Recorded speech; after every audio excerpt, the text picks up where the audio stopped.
अरे सुधा बहू, क्या कर रही है तू?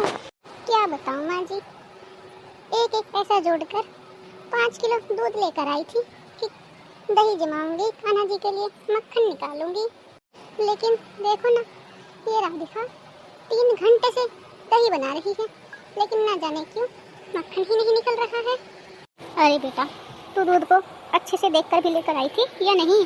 माँ जी, मैं तो दूध बाजार से खरीद कर ही लाई थी। तू जरा रुक, मैं देखती हूँ।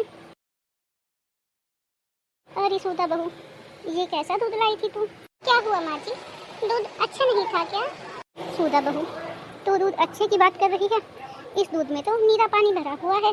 बेटा, अगर तू इसमें सारा दिन भी लगा देगी ना, तो भी इसमें से मक्खन नहीं निकलने वाला। माँ जी, अब आप ही बताइए मैं क्या करूँ? एक एक रुपया जोड़कर मैंने ये 5 किलो दूध मंगवाया था कि जन्माष्टमी पर कान्हा जी को मक्खन का भोग लगाऊंगी। एक तो हमारे घर में वैसे भी कुछ नहीं है, एक ये माखन ही थी जिससे मैं कान्हा को भोग लगा सकती थी। अब तो मुझे लगता है कि ये भी नहीं हो पाएगा। क्या बात है माँ, आप लोग बहुत उदास लग रहे हो। अरे बेटा, क्या बताऊँ तुझे, तेरी बीवी बाजार से दूध लेकर आई थी मक्खन निकालने के लिए। माँ, वो मुझे पता है, मैं ये सब सुन चुका हूँ। सुधा, तुमने देखा है कि बाहर हमारे पड़ोस में कौन रहने आया है? नहीं जी, मैंने तो नहीं देखा। तुम्हारी बहन रहने आई है। देखिए जी, माना कि वो मेरी बहन है, लेकिन आपको तो पता है कि उसका ससुराल मेरे ससुराल से बहुत ज़्यादा अमीर है, और इस बात का वो मुझे हमेशा रोक दिखाती है। मैं नहीं चाहती कि उसे मेरे घर की स्थिति मालूम पड़े। पर सुधा बेटा, जन्माष्टमी का त्योहार है, कुछ ना कुछ तो करना ही पड़ेगा। तू एक काम कर, तू थोड़ा सा पैसा अपनी बहन से ही उधार मांग ले, क्या पता वो तुझे दे दे। माँ जी, आप मेरी बहन के स्वभाव को नहीं जानती, इसीलिए आप ये सब बोल रहे हैं। माँ जी, इस बार तो मेरे पास लड्डू गोपाल जी भी नहीं है जन्माष्टमी मनाने के लिए। अरे सुधा, तुम क्यों चिंता करती हो? तुम्हारे अंदर तो इतनी अच्छी कलाकारी है कि तुम अपने खुद से ही लड्डू गोपाल जी बना सकती हो। ये तो आपने ठीक ही कहा। मुझे लगता है कि मुझे खुद के लड्डू गोपाल जी ही बनाने पड़ेंगे। माँ जी, मैं एक काम करती हूँ, मैं पास में ही एक छोटा सा खेत है, वहाँ से थोड़ी सी मिट्टी ले आती हूँ। उसके बाद मैं मिट्टी के ही लड्डू गोपाल जी बना लूँगी और उन्हीं की पूजा करूँगी फिर मैं। हाँ बेटा, भगवान जी ये नहीं देखते कि कौन कैसा चढ़ावा चढ़ा रहा है या किस चीज़ के लड्डू गोपाल जी लेकर जन्माष्टमी मना रहा है। वो तो बस भगत की श्रद्धा और भावना देखते हैं। हे भगवान जी, मेरी बहू की जन्माष्टमी को सफल करना। खुद से तो ये माखन निकलेगा नहीं, तू तो रहने ही दे।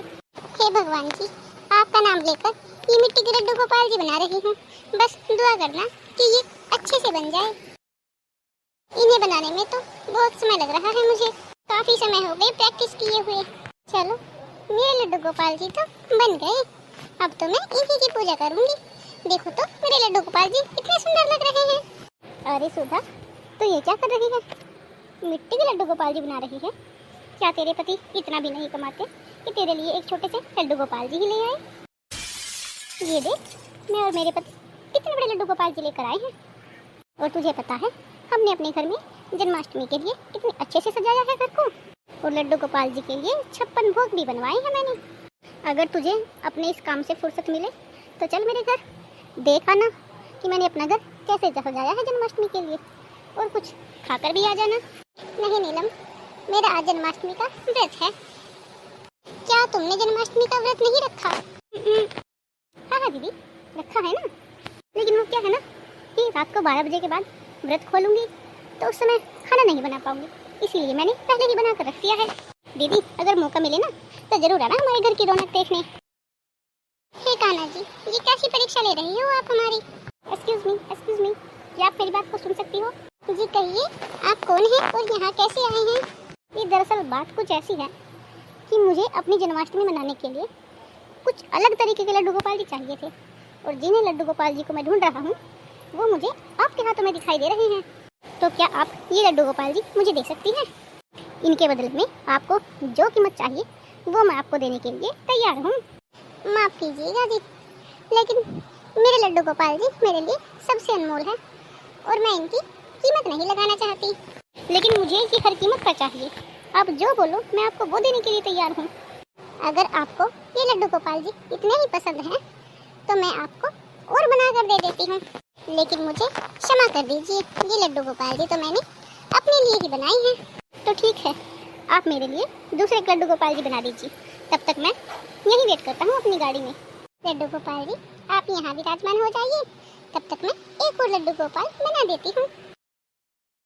ये आदमी तो ज़्यादा ही अच्छा लग रहा है, मुझे इनके लिए लड्डू गोपाल जी बना ही देने चाहिए। ये लीजिए भाई साहब, मैंने आपके लिए दूसरे लड्डू गोपाल जी बना दिए हैं, बस ये साइज में उनसे थोड़े से बड़े हैं। आपने मेरे लिए ये सब किया, उसके लिए धन्यवाद। देखिए, आपने मुझसे पैसे लेने के लिए मना किया था, लेकिन ये 56 भोग का थाल मैं आपके लिए लाकर आया हूँ। आप मुझसे लड्डू गोपाल जी के लिए पैसे नहीं ले रही, तो फिर ये भोग का प्रसाद ही रख लीजिए। आप अपने लड्डू गोपाल जी को इसी से भोग लगाइएगा, ये सोचिएगा कि ये आपकी मेहनत का फल है। सुनिए, मेरे शहर में एक शॉप है जहाँ मैं मूर्तियाँ बनाने का काम करता हूँ, और आप ही की तरह अच्छे अच्छे कलाकारों को ढूंढकर वहाँ पर काम देता हूँ। अगर कभी आपको फुर्सत लगे तो आप वहाँ पर जॉब के लिए ज़रूर आना। जी शुक्रिया, मैं ज़रूर आऊँगी। कहते हैं ना कि भगवान के घर देर है अंधेर नहीं, भगवान अपने भक्तों की लाज रख ही लेते हैं। वो किसी न किसी रूप में अपने किसी साथी को भेज ही देते हैं।